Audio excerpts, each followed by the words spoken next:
प्यारे बच्चों, स्वागत है आपका एक्सपोनेंट यानी घातांक के दूसरे पार्ट में।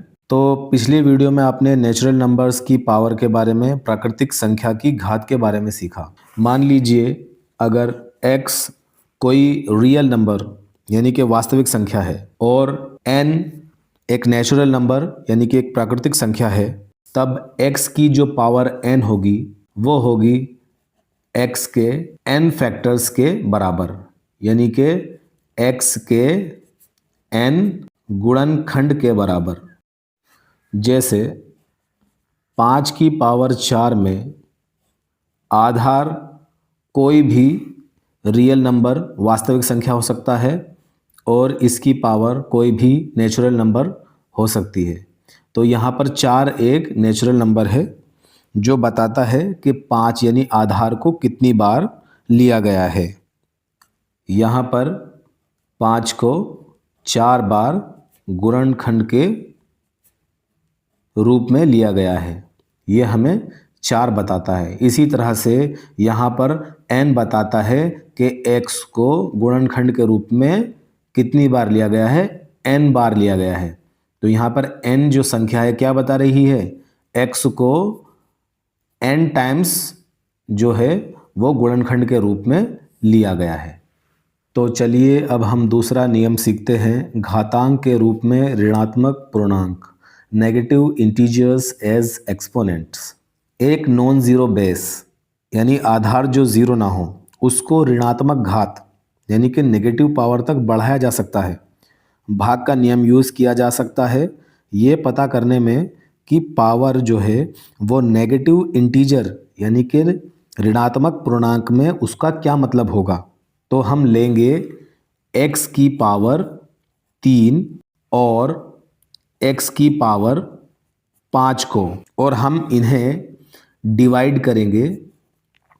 x की पावर 3 डिवाइडेड बाई x की पावर 5। याद रहे यहाँ x ज़ीरो नहीं होना चाहिए। हम इसको दो तरह से डिवाइड कर सकते हैं। पहला इसके फैक्टर्स के रूप में, x की पावर 3 के फैक्टर हो जाएंगे x को 3 बार लिखकर, और x की पावर 5 के फैक्टर हो जाएंगे x को 5 बार गुणा करके। यहाँ से 3 पावर कैंसिल हो जाएंगी, कट जाएंगी, तो ये आ जाएगा 1/x की घात 2। यहाँ पर x के डिनोमिनेटर में हर में 2 फैक्टर मिले। और दूसरा तरीका है घातांक का भाग नियम यूज़ करके हम इसको कर सकते हैं हल। तो x की पावर 3 बटा x की पावर 5 को हम लिख सकते हैं x की पावर 3 माइनस 5 जो हो जाएगा x की पावर माइनस 2 के बराबर। इसका मतलब हुआ x की पावर माइनस 2 ज़रूर बराबर होगा 1/x की पावर 2 के। तो इससे ये पता चलता है अगर x कोई रियल नंबर यानी वास्तविक संख्या है और ज़ीरो के अलावा और n एक नेचुरल नंबर यानी कि प्राकृतिक संख्या है, तो x की पावर माइनस n बराबर होगा 1/x की पावर n के। इसी तरह अगर नेगेटिव पावर डिनोमिनेटर यानी कि हर में आए तो ये बराबर होती है x की पावर n के। जैसे अगर हमें दिया हो -2 की पावर -4, तो हम इसको लिख सकते हैं 1/-2 की पावर 4 और ये हो जाएगा 1/16, क्योंकि हम जानते हैं किसी भी नेगेटिव नंबर की अगर पावर इवन यानी कि सम हो तो वो नंबर पॉजिटिव यानी कि धनात्मक होता है। इसी तरह 5 की पावर -1 को हम लिख सकते हैं 1/5 की पावर 1 जो होता है 1/5 के बराबर। और अगर हमें कुछ इस तरह से क्वेश्चन दिया हो कि 1/2 की पावर -10, तो हम इसको लिख सकते हैं 2 की पावर 10, जो हमने इस रिज़ल्ट से हासिल किया है। और अगर हमें दिया हो कुछ इस तरह से 1/x की पावर -3, तो हम इसको कैसे लिख सकते हैं?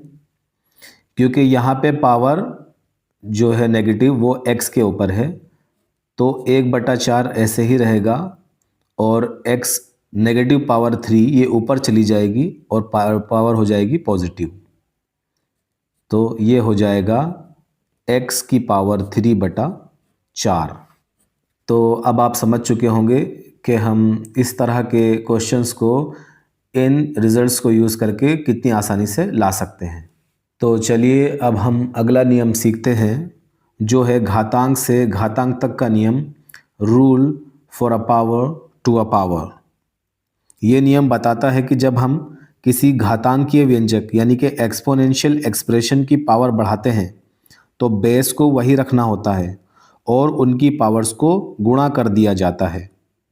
जैसे x की पावर m है, ये एक एक्सपोनेंशियल एक्सप्रेशन है, घातांकीय व्यंजक है, और इसकी पावर अगर हम p से बढ़ा दें यानी x की पावर m और उसकी भी पावर p लिख दें, तो हम इसको लिख सकते हैं x की पावर m गुणा p। तो यहाँ दोनों पावर्स का मल्टीप्लिकेशन यानी कि गुणा हो जाती है। कुछ उदाहरण से समझते हैं इसको। जैसे x की पावर 2 और इसकी पावर 3 है, तो हम इसको लिख सकते हैं x की पावर 2 गुणा 3, जो हो जाएगी x की पावर 6। इसी तरह से अगर हम लें x की पावर 3 और उसकी भी पावर यहाँ दी हो, टोटल 5, तो ये हो जाएगा x की पावर 3 गुणा 5, जो होता है x की पावर 15 के बराबर। तो यहाँ पर सिर्फ हमें पावर्स की मल्टीप्लिकेशन करनी है, गुणा करनी है। तो चलिए अगला नियम देखते हैं, जो है गुणनफल के घातांकों के लिए नियम, यानी कि rule for the powers of a product. ये नियम आपको ये बताता है कि एक गुणनफल यानी कि प्रोडक्ट को हम पावर में उठाने पर वो हर फैक्टर्स यानी कि हर गुणन को उसी पावर में उठाकर उनके गुणनफल के बराबर कर देता है। मान लीजिए x और y ये दो नंबर्स हैं। अगर हम x y की पावर p लेते हैं, ये हो जाएगा x की पावर p गुणा y की पावर p। प्यारे बच्चों, आप इस रूल और प्रोडक्ट रूल में कंफ्यूज मत होइए, क्योंकि प्रोडक्ट रूल में दो सेम बेस होती हैं, दो सेम आधार होते हैं, समान आधार होते हैं, इसलिए पावर को हम जोड़ते हैं।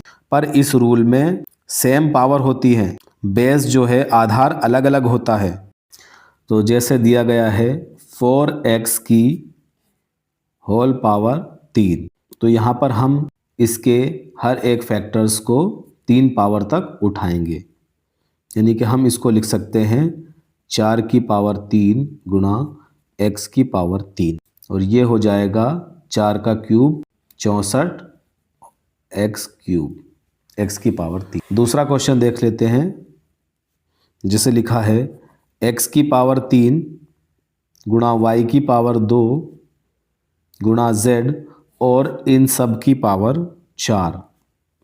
तो यहाँ पर हमें हर एक फैक्टर को 4 पावर तक उठाना होगा।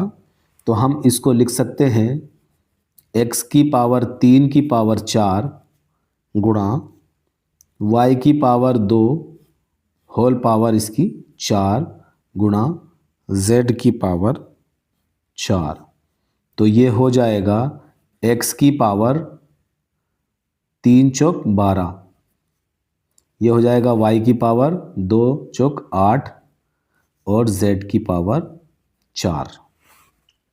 तो चलिए अगला नियम सीखते हैं। भागफल के घातांक के लिए नियम, rule for the power of a quotient. ये नियम आपको बताता है किसी पावर तक बढ़ाया गया भागफल यानी कि कोशेंट हर एक कारक को उसकी घात यानी उसकी पावर में बढ़ाकर उनके भागफल के बराबर कर देता है। जैसे मान लीजिए x और y दो नंबर्स हैं, इनका भागफल यानी x बटा y और इसकी पावर हम p ले लेते हैं, तो ये हो जाएगा x की पावर p बटा y की पावर p की फॉर्म में। लेकिन यहाँ याद रखिए y 0 नहीं होना चाहिए क्योंकि डिनोमिनेटर में है। तो चलिए हम इस रूल को एक दो प्रॉब्लम्स करके समझते हैं। जैसे हमें दिया हुआ है 3/x और इसकी पावर दे रखी है 4, तो यहाँ पर हम एक फैक्टर को 4 पावर तक बढ़ाएंगे, हर एक फैक्टर को। तो ये हो जाएगा 3 की पावर 4 बटा x की पावर 4। 3 की पावर 4 होती है 81 और ये हो जाएगा 81 बटा x की पावर 4। आइए एक और प्रॉब्लम देखते हैं जो दी हुई है -4x बटा 5y और इसकी पावर दे रखी है 3। तो हम यहाँ हर एक फैक्टर्स को 3 पावर तक उठाएंगे, तो ये हो जाएगा -4x की पावर 3 बटा 5y की पावर 3। तो यहाँ हो जाएगा -4 की पावर 3 गुणा x की पावर 3 बटा 5 की पावर 3 गुणा y की पावर 3। यहाँ पे तो प्रोडक्ट रूल लग जाएगा, तो ये हो जाएगी नेगेटिव नंबर की अगर पावर विषम है तो नंबर नेगेटिव ही होता है। तो ये हो जाएगा -64 x की पावर 3 बटा 5 का जो क्यूब होता है वो होता है 125 और ये हो जाएगा y की पावर 3 यानी y क्यूब। तो शायद अब आप समझ चुके होंगे, सिर्फ पावर्स का यूज़ करके, इन पावर्स के रूल का यूज़ करके हम इस तरह के क्वेश्चंस को सॉल्व कर सकते हैं। तो प्यारे बच्चों, आज हमने एक्सपोनेंट यानी घातांक के कुछ नियम के बारे में जाना। अगर आपको मेरा वीडियो अच्छा लगा हो तो लाइक, शेयर और कमेंट ज़रूर करें। मेरे चैनल द मंगलखेड़िया मैट्रिक्स को सब्सक्राइब करना ना भूलें। नेक्स्ट वीडियो में हम इसके और कुछ लॉज और क्वेश्चन सॉल्व करना सीखेंगे। हम इसको बेसिक से लेकर इंटरमीडिएट और एडवांस तक लेकर जाएंगे। तो आप हमारे साथ इस सीरीज़ में बने रहिए। तो मिलते हैं नेक्स्ट वीडियो में, तब तक के लिए कीप लर्निंग, कीप ग्रोइंग।